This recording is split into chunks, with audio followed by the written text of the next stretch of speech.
हाँ जी, नमस्कार मेरे प्यारे बच्चों। तो यहाँ पे बिहार स्वास्थ्य विभाग के तरफ से काफ़ी पदों पर भर्तियाँ शुरू हो चुकी है। जी हाँ, जैसे कि मैंने आपको बहुत पहले भी बताया था कि बीटीएससी ने टीसीएस को पत्र लिखा था और भर्ती को जो है प्रारंभ करने का ये रिक्वेस्ट किया गया था बीटीएससी के द्वारा टीसीएस को। तो फाइनली यहाँ पे आप खुद देखिए, यहाँ पे जैसे कि आप देख सकते हैं कि मैं इस समय बीटीएससी के ऑफिशियल वेबसाइट पर हूँ और यहाँ पे आप देखिए एक्सरे टेक्नीशियन का भर्ती आ चुका है, ईएनटी का, इसके बाद ऑप्थेल्मोलॉजी का, ओटी टेक्नीशियन का, गाइनो का, और यहाँ पे आप देख सकते हैं यहाँ पे काफी सारे पदों पर लैब टेक्नीशियन वाले बच्चों का भी है। ठीक है, तो यहाँ पे मैंने एक बच्चे का यहाँ पे मतलब बोल सकते हो एक कोर्स का यानी एक्सरे टेक्नीशियन का मैंने नोटिस जो है डाउनलोड किया और उसके बाद हम लोग देखेंगे यहाँ पे कि फॉर्म अप्लाई कब से शुरू होगा, साथ ही साथ एग्जाम पैटर्न सिलेबस क्या रहेगा, क्या क्या एलिजिबिलिटी होनी चाहिए, है ना, कौन कौन बच्चे इस फॉर्म को अप्लाई कर सकते हैं और साथ ही साथ तैयारी कैसे करना है। और इसके बाद आपको ये भी बताया जाएगा कि जितने हमारे जीएनएम और एएनएम यानी नर्सिंग वाले बच्चे हैं, आप लोगों का वैकेंसी कब तक आ सकता है, क्योंकि एक बहुत बड़ी अच्छी अपडेट है। आप खुद देखो कि यहाँ पे 10 से भी ज्यादा पदों पर जो है भर्तियां एक साथ जो है बीटीएससी ने नोटिफिकेशन डाल दिया है। ठीक है, तो आइए यहाँ पे काम करते हैं ना, हम लोग क्या करते हैं, जैसे डाउनलोड करते हैं। ठीक है, यहाँ पे हम लोग इसको डाउनलोड करते हैं सर, और यहाँ पे हम लोग चीजों को देखेंगे कि क्या क्या कुछ चीजें कही गई हैं। जैसे हमने एक्सरे टेक्नीशियन का यहाँ पे डाउनलोड कर लिया। ठीक है, तो अब यहाँ पे आप देखिए सबसे पहले एक्सरे टेक्नीशियन है, इसके बाद वेतन वगैरह को लेके कहा गया है कि भैया 5200 से लेकर 20,200 रहेगा, उसके बाद ग्रेड पे, और यहाँ पे ये सभी चीजें कही गई है। यहाँ पे देखिए मेन चीज है योग्यता, सैलरी तो है ही लेकिन पहले आप इस एग्जाम को क्वालिफाई कीजिए। ठीक है, सिलेबस को जानिए, है ना, पहले तो सिलेबस को जानना होगा, उसके बाद पहले योग्यता जान लो, उसके बाद सिलेबस जान लो, उसके बाद जो है एग्जाम दो, उसके बाद सैलरी वगैरह तो हम लोग देखेंगे ही। ठीक है, तो यहाँ पे सबसे पहले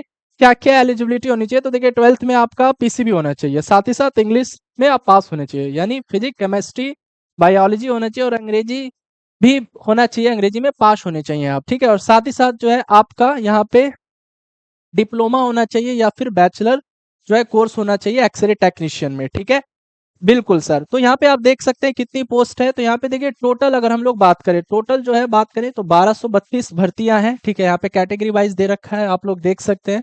इसके बाद यहाँ पे इसके बाद देखिए यहाँ पे ये बोला जा रहा है कि 1 अगस्त 2024 को जो है न्यूनतम आयु 18 वर्ष हो जानी चाहिए। मतलब 1 अगस्त 2024 से पहले जो है आपकी न्यूनतम आयु 18 वर्ष हो जानी चाहिए, तभी आप इस एग्जाम के लिए एलिजिबल होंगे। ठीक है, इसके बाद यहाँ पे ये भी कहा गया है कि जो जनरल कैटेगरी के अंतर्गत है उनके लिए 37 वर्ष रखी गई है, और जो अनारक्षित महिला है यानी जनरल कैटेगरी में आप लोग के लिए 40 रखा गया है एज। ठीक है, मिनिमम यहाँ पे देख सकते हैं।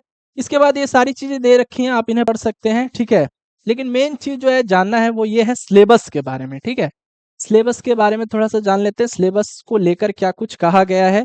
ठीक है, और साथ में ये भी बताएंगे भैया कि जीएनएम एएनएम की वैकेंसी कब तक आ सकती है। ठीक है, तो यहाँ देखिए सीधे सीधे कहा जा रहा है कि भैया हम लोग जो है ना सीबीटी टेस्ट लेंगे, मतलब सीबीटी एग्जाम होगा, कंप्यूटर बेस्ड एग्जाम होगा। ठीक है, कंप्यूटर बेस्ड टेस्ट होगा यानी रिटर्न एग्जाम होगा, और 75% क्वेश्चन, मतलब 75 क्वेश्चन डायरेक्ट आपके सिलेबस से होंगे। ठीक है, ये कहा गया है, पढ़ सकते हो। उसके बाद ये 25 अंक जो कहा गया है, ये कहा गया है कि भैया अगर आप संविदा पे यानी कॉन्ट्रैक्ट पे कहीं भी हॉस्पिटल में काम कर रहे हैं, अगर 1 साल कार्य किए हैं, 1 साल सेवा प्रदान किए हैं, तो आपको 5 अंक दिए जाएंगे। अगर 5 साल आप काम किए हैं तो आपको 25 अंक दिए जा सकते हैं मैक्सिमम। ठीक है, इसके बाद ये देखिए साफ साफ कहा गया है कि भैया ये जो एग्जाम होगा इसमें जो प्रश्न पत्र होंगे यानी टोटल 100 क्वेश्चन होंगे, और सभी के सभी ऑब्जेक्टिव टाइप क्वेश्चन होंगे, और हिंदी और इंग्लिश दोनों में क्वेश्चन रहेंगे। ठीक है, और परीक्षा जो है इसकी अवधि 2 घंटा रखी गई है, यानी कुल 100 क्वेश्चन होंगे। ठीक है,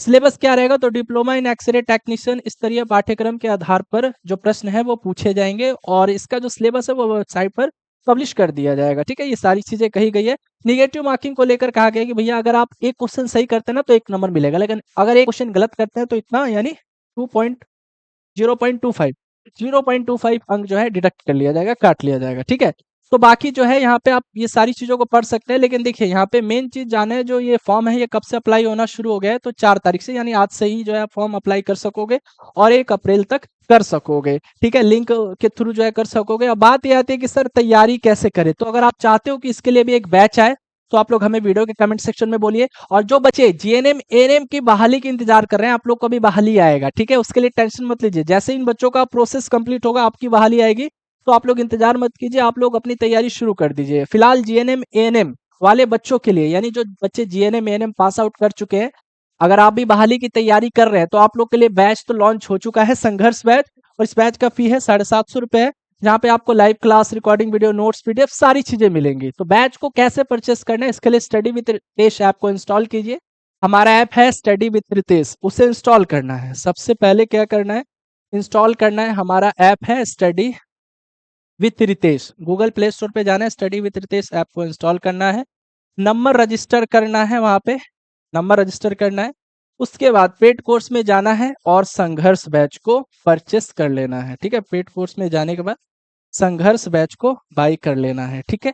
या फिर कोर्स में परचेस करने में या एनरोलमेंट लेने में दिक्कत हो रहा है, तो आप 8809802288 पे आप हमें कांटेक्ट भी कर सकते हैं, इस ऑफिशियल नंबर पे, ठीक है।